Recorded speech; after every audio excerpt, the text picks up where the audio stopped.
আসসালামু আলাইকুম সুপ্রিয় দর্শক, আমি শাকিল আর আপনারা দেখছেন বিশ্ব বাংলা কৃষি, সর্বদা কৃষকের পাশে থাকে। সুপ্রিয় দর্শক, আঙ্গুর গাছে যদি প্রচুর পরিমাণে ফল ধরাতে হয় তাহলে ফেব্রুয়ারি এবং মার্চ মাসের 15 তারিখের আগে গাছে প্রুনিং করতে হবে এবং আঙ্গুর গাছের পরিচর্যা নিতে হবে।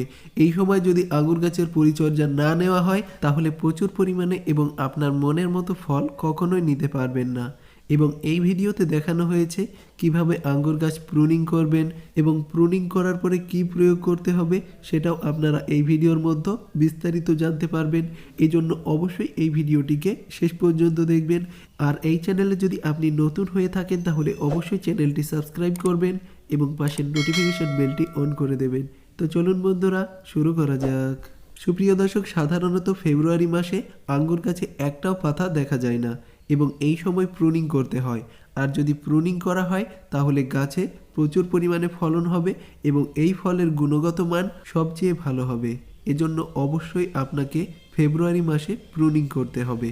প্রুনিং করার জন্য আপনারা প্রুনার ব্যবহার করতে পারেন এবং প্রুনারটা অবশ্যই জীবাণুমুক্ত করে নিতে হবে। আপনারা হ্যান্ড স্যানিটাইজার ব্যবহার করতে পারেন জীবাণুমুক্ত করার জন্য। জীবাণুমুক্ত করার পরে আপনারা আঙ্গুর গাছের প্রুনিং শুরু করতে পারেন। অবশ্যই লক্ষ্য রাখতে হবে রোগা এবং লিকলিকে যে লতাগুলি আছে এই লতাগুলিকে কেটে বাদ দিতে হবে এবং গাছের শাখা প্রশাখা যে লতা আছে এই লতাগুলিকেও কেটে বাদ দিতে হবে। যে লতাগুলি ছোট ছোট হয়ে আছে এই লতাগুলিকেও কেটে বাদ দিয়ে দিতে হবে এবং প্রধান লতার মাথার অংশটা সবুজ থাকবে, তার আগের ব্রাউন অংশ থেকে কেটে দিতে হবে। আপনারা অবশ্যই দেখতে পাচ্ছেন এটা সবুজ আছে, এটা হলো প্রধান লতা। আর শাখা প্রশাখার লতা অবশ্যই আপনাকে কেটে বাদ দিতে হবে। গাছটা প্রুনিং করার পরে যেন জঙ্গল না হয়ে যায় এটা অবশ্যই আপনাকে মাথায় রাখতে হবে এবং গাছের প্রত্যেকটা গেরো থেকে নতুন পাতা এবং লতা বার হবে, এজন্য অবশ্যই আপনাকে লক্ষ্য রাখতে হবে এবং কোনো মোটা লতা যদি শুকিয়ে যায় সেই শুকনো লতাটাকে কেটে বাদ দিয়ে দিতে হবে, পরিষ্কার পরিচ্ছন্ন রাখতে হবে এবং আপনারা সম্পূর্ণ লতা কেটে বাদ দিয়ে দেবেন না, প্রয়োজন মতো লতা কেটে বাদ দিয়ে দেবেন এবং আমি গাছটি সম্পূর্ণ প্রুনিং করার পরে অবশ্যই আপনাদেরকে দেখাবো। এখানে অবশ্যই দেখতে পাচ্ছেন আমি কিভাবে গাছটিকে প্রুনিং করছি। সুপ্রিয় দর্শক, আঙ্গুর গাছ প্রুনিং করার পরে যে ডালপালাগুলিকে আমরা বাদ দিয়েছি এ থেকে আমরা নতুন চারা তৈরি করতে পারবো এবং কিভাবে তৈরি করতে হবে আই বাটনে ক্লিক করে আপনারা দেখে নিতে পারেন এবং ডিসক্রিপশন বক্সে লিঙ্কটা দিয়ে দেবো, সেখান থেকেও আপনারা দেখে নিতে পারবেন। সুপ্রিয় দর্শক, এই হলো আমার আঙ্গুর গাছ। এই আঙ্গুর গাছটা কিভাবে আমি প্রুনিং করেছি সেটা অবশ্যই দেখতে পাবেন।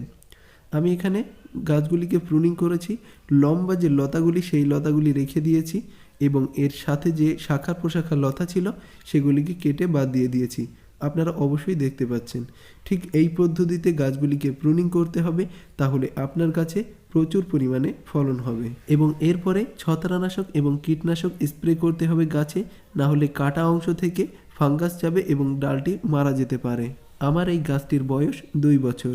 এই 2 বছরের গাছে আমি 1 গ্রাম সাব ফাঙ্গিসাইড ব্যবহার করব 500 ml পানির জন্য এবং 1 লিটার পানির জন্য 2 গ্রাম সাব ফাঙ্গিসাইড ব্যবহার করতে হবে এবং এরই সাথে আমি সাইফারমেথ্রিন গ্রুপের কীটনাশক 1 ml প্রয়োগ করব 500 ml পানির জন্য এবং 1 লিটারে 2 ml ব্যবহার করতে হবে। আঙ্গুর গাছের যখন নতুন পাতা বার হবে তখন অনেক ধরনের পোকামাকড় আক্রমণ করতে পারে, এজন্য অবশ্যই আপনাকে যে কোনো একটা কীটনাশক প্রয়োগ করতেই হবে। এরপর আমি 500 ml পানি এটাতে মিশিয়ে দিচ্ছি। লক্ষ্য রাখতে হবে যেন এই উপাদানগুলি পানির সাথে খুব ভালোভাবে মিশে যায়। এরপরে আমি স্প্রেয়ারের মাথার অংশটা বোতলে লাগিয়ে নেব এবং তারপরে গাছে স্প্রে করতে হবে। এমনভাবে গাছে স্প্রে করতে হবে যেন সম্পূর্ণ গাছটা ভিজে যায়, তাহলে কোনো ধরনের সমস্যা হবে না, আপনার গাছটি ভালো থাকবে এবং ছত্রাকের আক্রমণ থেকেও গাছটি বেঁচে যাবে। আমি খুব ভালোভাবে সম্পূর্ণ গাছটিকে ভিজিয়ে দিচ্ছি এই উপাদানটি দিয়ে এবং প্রয়োজনে আপনারা বেশি পানি ব্যবহার করতে পারেন এবং এর পরবর্তী পর্বে দেখাবো কী সার প্রয়োগ করলে আঙ্গুর গাছে প্রচুর পরিমাণে ফলন হয় সে সম্পর্কে বিস্তারিত জানতে পারবেন পরবর্তী ভিডিওতে।